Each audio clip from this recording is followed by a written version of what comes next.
Episode में। तो आइए जानते हैं कि क्या है सुनामी और कैसे आती है सुनामी। हमारा समुद्र हमेशा से कीमती चीजों का खजाना रहा है। यह पानी हमारी पूरी जीवन सृष्टि के लिए जिम्मेदार है, पर यह पानी का एक भयानक रूप भी है। यह कुदरत की वो ताकत है जिससे वो लोग भी डरते हैं जो किसी से नहीं डरते। यह पूरे शहर को तबाह कर सकती है। यह रुकने का नाम नहीं लेती। इन लहरों की ताकत का अंदाजा कोई नहीं लगा सकता, क्योंकि ये सुनामी की लहर है। सुनामी की लहरें आम लहरों से अलग होती है।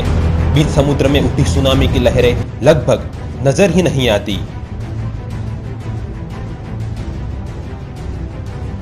पर यह लहरें किसी शहर को टकरा जाए तो पूरा शहर तबाह हो जाएगा। 90% सुनामी की लहरें समुद्र में जबरदस्त भूकंप की वजह से बनती है। इस भूकंप में 10 से 15 हजार करोड़ लीटर पानी उछालने की ताकत होती है। फिर भी समुद्र में यह लहरें कुछ ही फुट ऊपर जाती है, क्योंकि वहां गहराई बहुत ज्यादा होती है। और जैसे जैसे यह लहरें किनारे की ओर बढ़ती है तो समुद्र की गहराई कम होने लगती है और लहर की ऊंचाई बढ़ने लगती है। और बढ़ते बढ़ते यह लहरें इतनी ज्यादा ऊंचाई हासिल कर लेती है जिससे पूरा शहर तबाह हो सकता है। बीच समुद्र में उठी यह लहरें हजारों मील की यात्रा कैसे तय कर लेती है और तट पर कैसे पहुंच जाती है। सुनामी की लहरें एक के पीछे एक आती है, जिन्हें वेव क्रैंस कहते हैं, जिसकी वजह से इसकी स्पीड 900 किलोमीटर पर आवर की हो सकती है, यानी कि एक एरोप्लेन जितनी स्पीड, जिसकी मदद से यह लहरें हजारों मील की यात्रा तय कर सकती है। और हो सकता है कि सबसे बड़ी वाली लहर पहली लहर के 1 घंटे बाद आए।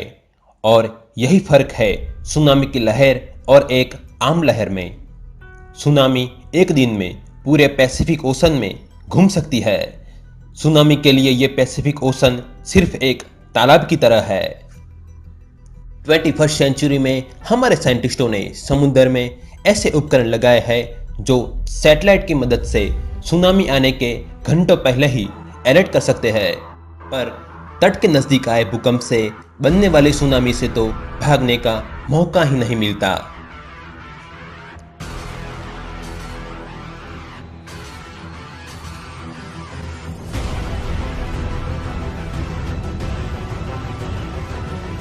दिसंबर 26 सन 2004 इंडोनेशिया के समुद्र में एक जबरदस्त भूकंप आया, जिसकी वजह से बहुत बड़ी सुनामी की लहर उठी, जिसने इंडोनेशिया के बहुत सारे शहरों को तबाह कर दिया।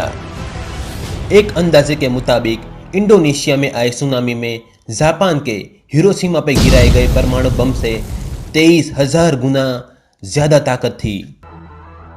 इस सुनामी ने 2,30,000 लोगों की जानें ली और लाखों लोग बेघर हो गए। 11 मार्च सन 2011 एक बड़े भूकंप ने जापान को हिलाकर रख दिया और उससे उठने वाली लहरें टूहू की तरह बढ़ी। कहीं कहीं तो ये सुनामी की लहरें 120 फीट तक ऊंची थी। इस सुनामी ने 240 अरब डॉलर का नुकसान किया और 18,000 लोग मारे गए और 6,000 लोग घायल हो गए।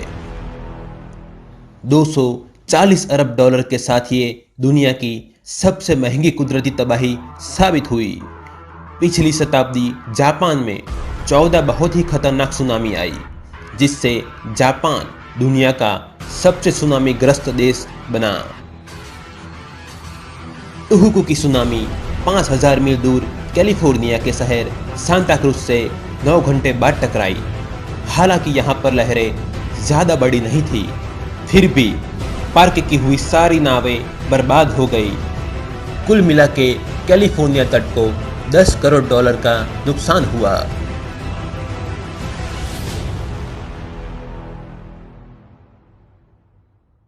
पर जापान में इतनी सुनामी क्यों आती है?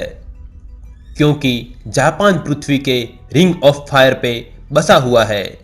यानी कि पैसिफिक ओशन को घिरता हुआ वो दायरा जहां अर्थक्वेक, सुनामी और ज्वालामुखी आम बात है।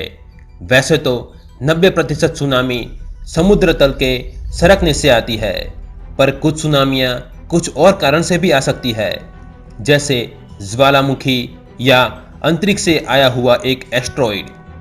वैसे तो ज्यादातर एस्ट्रॉइड पृथ्वी के वातावरण से टकराते ही खत्म हो जाते हैं, पर एक बहुत ही बड़ा एस्ट्रॉइड आता है तो वो सतह पर पहुंचने में कामयाब हो जाएगा। तो दोस्तों, आपको ये वीडियो कैसा लगा मुझे नीचे कमेंट में बताओ।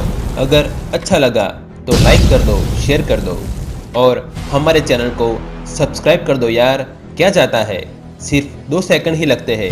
सब्सक्राइब कर दो तो आपका दिन शुभ हो। अगले वीडियो में मिलता हूँ, तब तक के लिए गुड बाय।